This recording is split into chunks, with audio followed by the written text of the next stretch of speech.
Okay, good afternoon. Here we are, Camelia Comets. Alejandro, the expert bandit. So I'm known in the arts industry. Alejandro, the insane destroyer. That's his name in the artist industry. And we're here observing this spectacle of perfection in the Narrows river walk from Zion National Park. Beautiful place, majestic. And he has us thinking all these philosophical questions. What is going through your mind, Mr. Insane Destroyer? I was wondering, when I was in Hawaii, I was wondering, one of my friends was saying that he works trying to figure out what consciousness is. So then I asked God, I don't know. I asked the collective subconscious, I said, what is consciousness? And it explained it to me this way. Chaos is a force that unfolds in the universe. Every force has an opposite and equal reaction, has an opposite force that tries to counterbalance it. So consciousness, as chaos happens, consciousness is the force that tries to organize things, that tries to organize everything. And basically that's humans. Humans, we try to organize things, that's civilization, that's history. But also our mind is constantly trying to make sense of the phenomenon that is happening outside and organizes it. If you really pay attention to those mountains over there, to those walls, they really look like clouds. If you look at these rocks down here, they kind of look like clouds too. In fact, they are clouds. They're just super slow moving. They're made of molecules like clouds are. They're made of atoms like clouds are. They're also going into shape and out of shape. They're going into form and dissipating. All of this that is happening here through entropy, the process of entropy, is also coming into shape and dissipating into nothingness.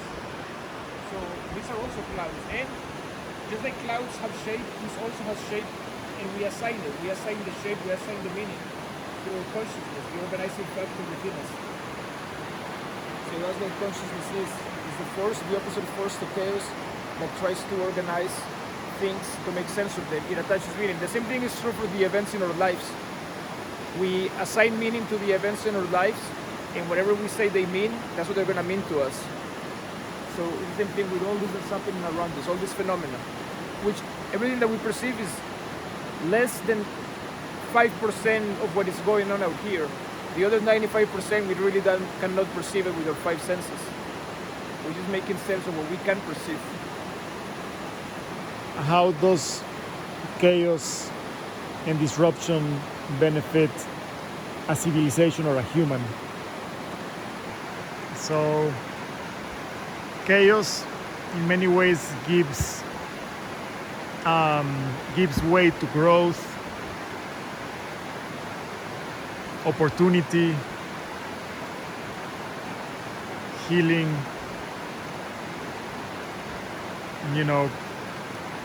hunter-gatherers encounter starvation, and that prompted them to organize, to create civilizations. And here's the thing, the real question to me is this. What is this interaction between chaos and order trying to create? Not something physical.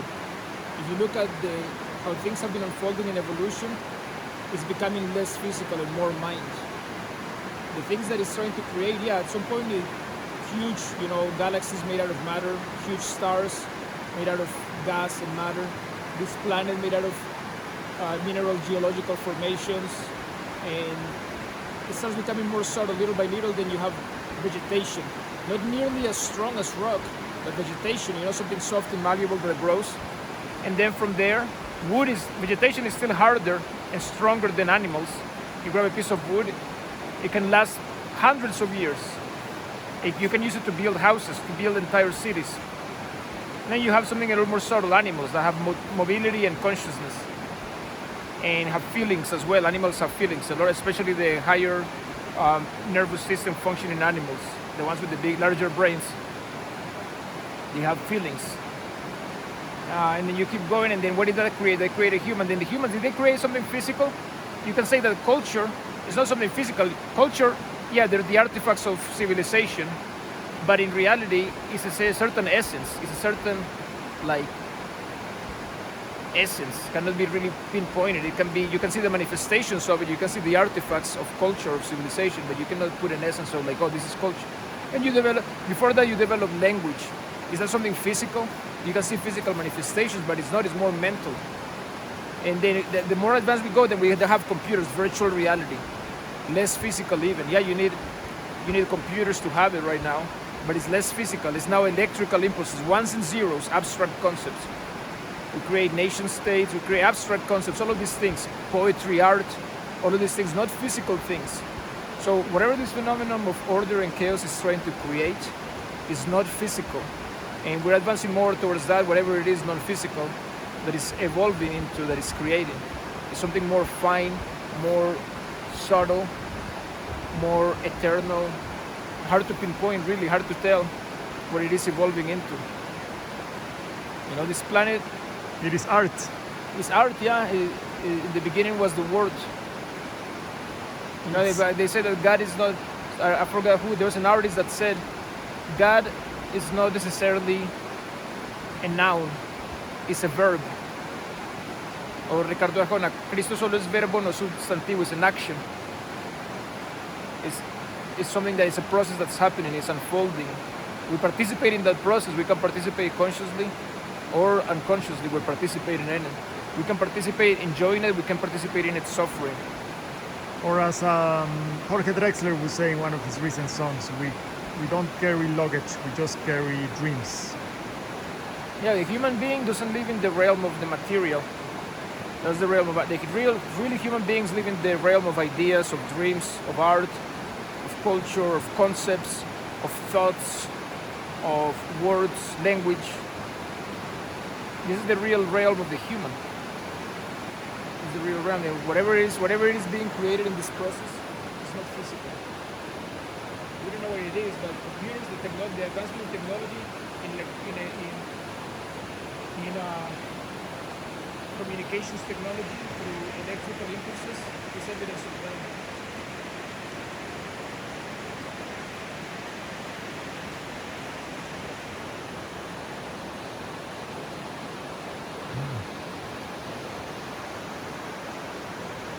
Thank you, thank you. Thank you, nature, for the spectacle of perfection.